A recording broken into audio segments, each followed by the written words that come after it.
ওয়ালাকাদ কাররামনা বনি আদম। আল্লাহ তাআলা বনু আদমে সমস্ত পৃথিবীর মাখলুকাতের মধ্যে সবচেয়ে বেশি মুকাররম বানাইছেন। আফদালুল মাখলুকাত আল্লাহ তাআলা ইনসানকে বানাইছেন। আল্লাহ ঘোষণা দিয়েছেন, আমি মানব জাতিকে এবং জিন্নাতকে কিসের জন্য আমি পয়দা করেছি, সৃষ্টি করেছি, সেই কথা কোরআনের মধ্যে আল্লাহ পাক পরবর্তীকার আলমে এক্সপ্লেইন এবং কোরআন শরীফের মধ্যে আল্লাহ তাআলা বয়ান করেছেন। আল্লাহ তাআলা ঘোষণা করেছেন, ওয়ামা খালাকতুল জিন্না ওয়াল ইনসা ইল্লা লিয়াবুদুন। আমি ইনসান এবং জিন্নাতকে সৃষ্টি করেছি, আমি তারারে বানাইছি কিতার লাগি, আমার ইবাদতের জন্য, আমার ইবাদতের লাগি আমি তারারে বানাইছি। আল্লাহ যখন কোরআন শরীফের মধ্যে কইরা আমি ইনসান এবং জিন্নাতরে আমার ইবাদতের লাগি বানাইছি, তাহলে চিন্তা করি দেখো আমরা কিতার লাগি, আমরা কিতা করিয়া আজকে আযান আমরা রুমের মধ্যে, আযান আমরা বাজারের মধ্যে, আযান আমরা ক্যারাম খেলা, আযান আমরা জুয়া খেলা, আযান আমরা ক্রিকেট খেলা, আযান আমরা ফুটবল খেলা। আল্লাহু আকবার। যে সময় আযান দিতা মুয়াজ্জিন আল্লাহু আকবার, আমরা সমস্ত শরীরের রোগ খাওয়াই দিত। The পৃথিবীর সমস্ত জাহান, the sustainer of the universe, the creator of the all over the world, যে আল্লাহ জগতের সৃষ্টি করছেন, যে আল্লাহ মানব জাতির সৃষ্টি করছেন, ও আল্লাহর সারা মসজিদের মধ্যে লাগার বাদে আমার শরীরের রোগ খাওয়াই দিত। আমি বিজনেস থাকলে বিজনেস থেকে মসজিদে হাজির হইতাম, বন্ধ থাকলে বন্ধ থেকে মসজিদে হাজির হইতাম। আমি যদি আজ খেলার ময়দানে থাকি খেলার ময়দান থেকে মসজিদে হাজির হইতাম। আমি যদি খারাপ থেকে খারাপ মন থেকে মসজিদে হাজির হইতাম। কিতাব লাগি আল্লাহু আকবার। এই আওয়াজ মসজিদে লাগানোর মানে আমি ও কথা বুঝতাম যে সমস্ত জাহানের মধ্যে সে বড়, যে জাহানের সৃষ্টিকর্তা, যে আমরা পয়দা করতে তাই দান লাগি ডাকিতরা। হাইয়া আলাস সালাম, নামাজের দিকে আও। হাইয়া আলাল ফালাহ, কামিয়াবের দিকে আও। আল্লাহু আকবার। আল্লাহ সবচেয়ে মহান, আল্লাহ সবচেয়ে বড়। ও আল্লাহর ডাক শোনার পরে যদি আপনার ভিতরে ঈমানি জজ্বা পয়দা হয় না, ঈমানি হারাত পয়দা হয় না, ঈমানের স্পিড হয় না, ঈমানি কুওয়াত তৈরি হয় না, তাহলে এটার নামে মুসলমান জন্মে কিনা হতো।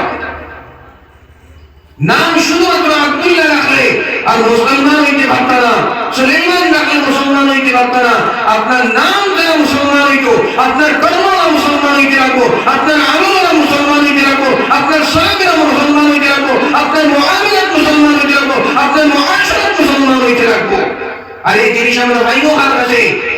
জনাব মুহাম্মদুর রাসূলুল্লাহ সাল্লাল্লাহু আলাইহি ওয়াসাল্লামের পাক ইরশাদাতের মধ্যে, নবীর সিরাতের মধ্যে, সাহাবায়ে কেরামের জিন্দেগির মধ্যে। আর সবচেয়ে বেশি কোরআন শরীফে তো বেশি আমরা স্টাডি করব, নবীর সিরাতের স্টাডি করব। ধীরে ধীরে আমরা জিন্দেগি কোরআন এবং হাদিসের রঙে রঙিত হইতে থাকবো। আমার ভাই আমার দোস্ত হল দুর্গ হল, এর কারণে আমি হইয়া আমরা আজকে যত বেশি এই দিনের প্রতি আমরা সলাফেরা হইব, আযান রাখতে কথা মসজিদের মধ্যে, কিন্তু আমরা এই দিনে আযানের কোনো পরোয়া নাই। মুয়াজ্জিন সাহেব, ইমাম সাহেব নামাজ পড়িতরা বহুত দুঃখের সাথে হইয়া এই ঠান্ডার দিন আইছে। আমি কোয়া থাকলাম আল্লাহর নিয়ামত, একবার পেটো বিষে ধরলে রাইট ঠান্ডা বুঝাই নি না হসপিটাল লিয়ে যায় কইছে অতই না রে রাইট 3 ডাক পেটো বিষে ধরলে আস্তা পরিবার আস্তা ঘর মানুষ দরবার বলে চালাই দিবা বলে কি হইছে পেটো বিষে ধরছে। হ্যাঁ, গাড়ি টানে না যদি পেরেশান হয়ে যাবে। ওখানটা থোড়া সময় লাগে, চিন্তা করো না 25টা বছর আল্লাহ তোমার আরামে চালাইলা, এই কথা কোনোদিন দিল আইন? হ্যাঁ, চিন্তা করবা এই সমস্ত বডি সব আল্লাহ, সব আল্লাহর দান। আল্লাহ সেকেন্ডের লগে সব শেষ করে ফেলে। ওটার লাগি কসরতে আল্লাহর জিকির করতাম, আল্লাহর ইয়াদ করতাম। ও আল্লাহ কত নিয়ামত দিছে রে ভাই, আল্লাহ তোমার নিয়ামতের দিলে শুকর আদায় করতাম সব সময়। আল্লাহু আকবার, সুবহানাল্লাহ, আলহামদুলিল্লাহ, লা ইলাহা ইল্লাল্লাহ, দুরূদ শরীফ, ইস্তিগফার করতাম। আর আল্লাহর কাছে খালি মাফি মাগিতাম, ইয়া আল্লাহ কত নিয়ামত দিতে, এটা নিয়ামতের কদর কিলা, কত নিয়ামতের মধ্যে তুমি ডুবাইছো, কিলা তোমার নিয়ামত আল্লাহ শুকরিয়া আদায় করতাম। জনাব মুহাম্মদুর রাসূলুল্লাহ সাল্লাল্লাহু আলাইহি ওয়াসাল্লাম মসজিদের মধ্যে ইবাদত করতেন। একদিন কোন ওয়াকিয়া, জনাব মুহাম্মদুর রাসূলুল্লাহ সাল্লাল্লাহু আলাইহি ওয়াসাল্লাম ইশার নামাজের পরে মসজিদে নববীর মধ্যে নামাজ শুরু করলেন, নফল নামাজ। এক সাহাবী দেখলা জনাব মুহাম্মদুর রাসূলুল্লাহ সাল্লাল্লাহু আলাইহি ওয়াসাল্লাম নামাজ পড়িতরা, ও সাহাবী সঙ্গে সঙ্গে ওযু করিয়া নবীজির কিনারে দাঁড়াইয়া নবীজির লগে নামাজ পড়া শুরু করলা। জনাব মুহাম্মদুর রাসূলুল্লাহ সাল্লাল্লাহু আলাইহি ওয়াসাল্লাম প্রথম রাকাতের মধ্যে সূরা বাকারা শুরু করলা। আমার ভাই বল, আমার দোস্ত বল, বুজুর্গ বল, কোরআন শরীফের মধ্যে কই 114টা সূরা আছে। 114 সূরার মধ্যে সবচেয়ে লম্বা সূরা সূরা বাকারা হইল আলিফ লাম মিম যালিকাল কিতাবু লা রাইবা ফীহ। ও সূরা নবী শুরু করলা। প্রথম রাকাত যে সাহাবী শরীক হইলা, তার দিলের মধ্যে আইলো যে নবীজি মনে কর সূরা বাকারা একদম শেষ করিয়া রুকুতে, বড় লম্বা সূরা বাকারা। যে সময় শেষ হয়ে গেল নবীজি প্রথম রাকাত, নবীজি শুরু করে দিলা আলে ইমরান। কি সাহাবীর দিলের মধ্যে আইলো হয়তো নবীজি আলে ইমরান শেষ করে রুকুতে বাগিয়া। সূরা আলে ইমরান যে সময় 60 নম্বর পারা গিয়ে শেষ হইল, জনাব মুহাম্মদুর রাসূলুল্লাহ সাল্লাল্লাহু আলাইহি ওয়াসাল্লাম সূরা নিসা শুরু করে দিলা।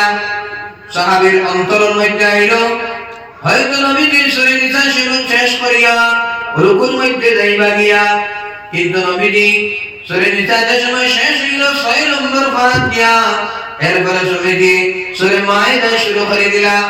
সূরা মায়েদা যে সময় শুরু হইল, এই সাহাবীর কলবের মধ্যে, দিলের মধ্যে আইলো হয়তো আজকে নবী মনে হয় আর রুকুর মধ্যে যাইতে না, এমন তিলাওয়াত শুরু আল্লাহ সুবহানাল্লাহ। জনাব মুহাম্মদুর রাসূলুল্লাহ সাল্লাল্লাহু আলাইহি ওয়াসাল্লাম যেই সময় সূরা মায়েদা শেষ করে দিলা আর 7 নম্বর পারা এক পারা পর্যন্ত তিলাওয়াত করলা এক খালার মধ্যে, এরপরে নবীজি রুকুত গেলা, নামাজ শেষ করলা, নবীজির কদম মুবারক ফুলি গেল। ফজরের নামাজের পরে সাহাবায়ে কেরাম নবীজির প্রশ্ন করলা, ইয়া রাসূলুল্লাহ قد غفر الله لك ما تقدم من ذنبك وما تأخر। ইয়া রাসূলুল্লাহ, আপনার আগের গুনাহ এবং পরের গুনাহ আল্লাহ পাক পরবর্তীকার আলমে মাফ করে দিলেন। সুবহানাল্লাহ। আপনারা তো আল্লাহ তাআলা এই জাহানের বাদশা বানাইছেন, সমস্ত পৃথিবীর तमाम নবী আখলার সরদার বানাইলা, সাইয়্যিদুল মুরসালিন বানাইলা, সাইয়্যিদুল কাউনাইন বানাইলা। আল্লাহ তাআলা তো আপনার সারা গুনাহ মাফ করে দিলা।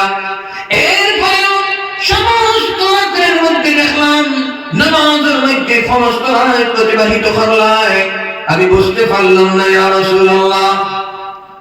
জনাব মুহাম্মদুর রাসূলুল্লাহ